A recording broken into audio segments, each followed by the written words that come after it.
भारत में हर साल करोड़ों युवा एक ही सपना देखते हैं, एक सरकारी नौकरी का। स्टाफ सिलेक्शन कमीशन यानी एसएससी जैसी संस्थाओं की ये परीक्षाएं, ये सिर्फ एक इम्तिहान नहीं होती, ये एक सुरक्षित भविष्य का टिकट होती हैं। लोग अपनी जिंदगी के सबसे कीमती साल इसमें लगा देते हैं। लेकिन जरा सोचिए, क्या हो जब वो सिस्टम ही धोखा दे जाए जिस पर यह पूरा का पूरा सपना टिका हुआ है। ये शब्द एक छात्र के हैं, पर ये सिर्फ एक आवाज नहीं है। ये उन लाखों लोगों की भावना है जिनका सिस्टम पर से भरोसा टूट चुका है। और ये कहानी इसी टूटे हुए भरोसे की है जो बार बार एक ही जैसी गलतियों से पैदा हुआ है। तो चलिए कहानी की शुरुआत करते हैं एसएससी फेज 13 परीक्षा से। कहने को तो ये एक सामान्य परीक्षा का दिन होना था, लेकिन ये हजारों छात्रों के लिए एक पूरे सपने में बदल गया और इसने पूरे सिस्टम पर ही सवालिया निशान लगा दिया। जरा कल्पना कीजिए, आप महीनों की तैयारी के बाद एग्जाम हॉल में बैठे हैं और अचानक आपका कंप्यूटर बंद हो जाता है या फिर बिजली ही चली जाती है। बायोमेट्रिक मशीनें काम नहीं कर रहीं। कई छात्रों को तो 400 किलोमीटर से भी ज्यादा दूर सेंटर दे दिया गया और जब वो किसी तरह वहां पहुंचे तो वहां जो स्टाफ था उसे पता ही नहीं था कि इन टेक्निकल गड़बड़ियों से निपटना कैसे है। मतलब पूरी तरह से अफरा तफरी का माहौल। और इस पूरे कुप्रबंधन का सीधा असर पड़ा 55,000 उम्मीदवारों पर। ये कोई छोटा नंबर नहीं है। उनकी महीनों की मेहनत एक झटके में बर्बाद हो गई और एसएससी को मजबूरन उनके लिए दोबारा परीक्षा करानी पड़ी।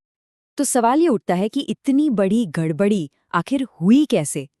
इसकी जड़ें एक नए और सच कहें तो पहले से ही काफी विवादास्पद वेंडर के चुनाव में छिपी हैं।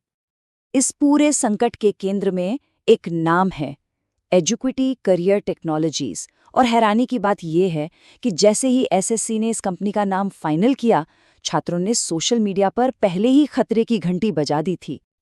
और छात्रों का ये गुस्सा, ये डर बेवजह नहीं था। जरा इस कंपनी का रिकॉर्ड देखिए। 2020 में एक सरकारी विभाग इसे अयोग्य घोषित कर चुका है। 2022 में मध्य प्रदेश शिक्षक परीक्षा में जो बड़ा पेपर लीक घोटाला हुआ, उसमें इसका नाम आया। यही नहीं, पटवारी और एमबीए की परीक्षाओं में भी इसी तरह की गड़बड़ियों के आरोप इस पर लगे। तो क्या ये पहली बार हुआ? जी नहीं। असल में ये हाल की घटना कोई अकेली घटना नहीं है। ये तो उन असफलताओं के एक लंबे और दर्दनाक पैटर्न का हिस्सा है जो सालों से चला आ रहा है। ये टाइमलाइन हमें दिखाती है कि ये समस्या कितनी पुरानी और कितनी गहरी है।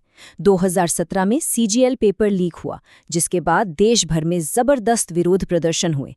मामला सीबीआई के पास गया, सुप्रीम कोर्ट को दखल देना पड़ा और नतीजा 2017 की परीक्षा देने वाले छात्रों को अपनी नौकरी ज्वाइन करने के लिए 2021 तक का इंतजार करना पड़ा, पूरे 4 साल।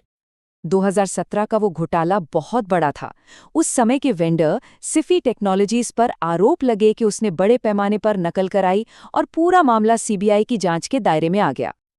और सीबीआई की जांच में जो बातें सामने आईं, वो किसी फिल्म की कहानी से कम नहीं है।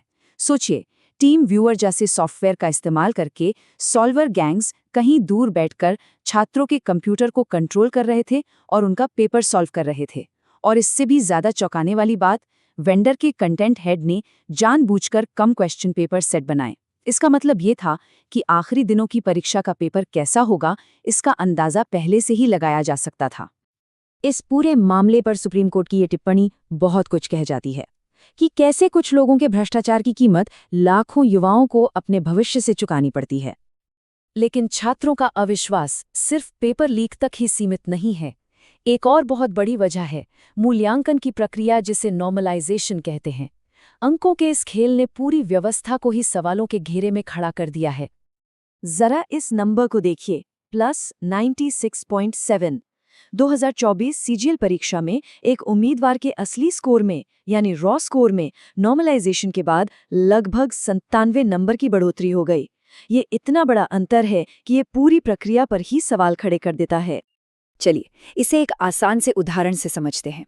मान लीजिए एक छात्र को बहुत मुश्किल पेपर में 200 में से 140 नंबर मिलते हैं और दूसरे छात्र को एक आसान पेपर में 150 नंबर मिलते हैं।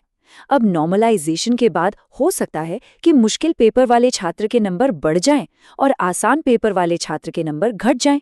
नतीजा, ज्यादा रॉ स्कोर लाने के बावजूद एक छात्र बाहर हो सकता है और कम स्कोर लाने वाला सिलेक्ट हो सकता है। इसी अपारदर्शी प्रक्रिया को छात्र किस्मत का खेल कहते हैं। वैसे तो टेक्निकली इसे इक्वी परसेंटाइल नॉर्मलाइजेशन कहते हैं। इसका मकसद तो ये है कि अलग-अलग शिफ्ट के छात्रों के लिए बराबरी का मौका हो। लेकिन इसकी प्रक्रिया इतनी जटिल और अपारदर्शी है कि कई छात्रों को लगता है कि ये उनके साथ सरासर अन्याय है। और यही फ्रस्ट्रेशन, यही गुस्सा इस छात्र के शब्दों में साफ झलकता है। जब मेहनत की जगह किस्मत ही नतीजे तय करने लगे, तो सिस्टम पर से भरोसा उठना लाजिमी है। तो जब इतना सब कुछ हुआ, इन लगातार हो रही असफलताओं के जवाब में छात्र सड़कों पर उतर आए और सरकार को कुछ कदम उठाने के लिए मजबूर होना पड़ा। दिल्ली चलो जैसे आंदोलनों के साथ छात्र सड़कों पर उतर आई और उनकी मांगें बिल्कुल साफ थीं। इस विवादास्पद वेंडर एडुक्विटी को तुरंत हटाया जाए, लापरवाह अधिकारियों की जवाबदेही तय हो और परीक्षा केंद्र देने की पूरी प्रक्रिया को पारदर्शी बनाया जाए।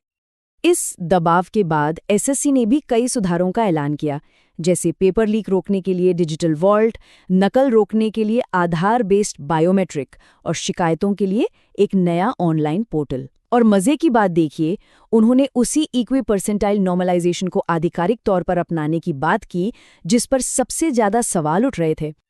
तो इन सब के बीच एक बहुत बड़ा सवाल खड़ा होता है। ये सिर्फ एक परीक्षा का संकट नहीं है, ये एक पूरी व्यवस्था का इम्तिहान है। एक ऐसी व्यवस्था जिस पर लाखों लोगों का भविष्य टिका है। बस इन आंकड़ों को देखिए। हाल ही में रेलवे की सिर्फ 1.4 लाख नौकरियों के लिए 2.4 करोड़ से ज्यादा लोगों ने आवेदन किया। जब कंपटीशन इतना ज्यादा हो तो प्रक्रिया में जरा सी भी खामी या जरा सा भी अन्याय लाखों सपनों को तोड़ सकता है। तो असल में ये पूरी कहानी इसी टकराव की है। एक तरफ है करोड़ों युवाओं की उम्मीदें, उनके सपने, और दूसरी तरफ है एक ऐसा सिस्टम जिस पर से उनका भरोसा लगभग खत्म हो चुका है। तो आखिर में सवाल यही बचता है, जब एक पूरी पीढ़ी का भविष्य दांव पर लगा हो, तो क्या सरकार की तरफ से किए गए ये सुधार उस भरोसे को फिर से बनाने के लिए काफी हैं जो लगभग टूट चुका है?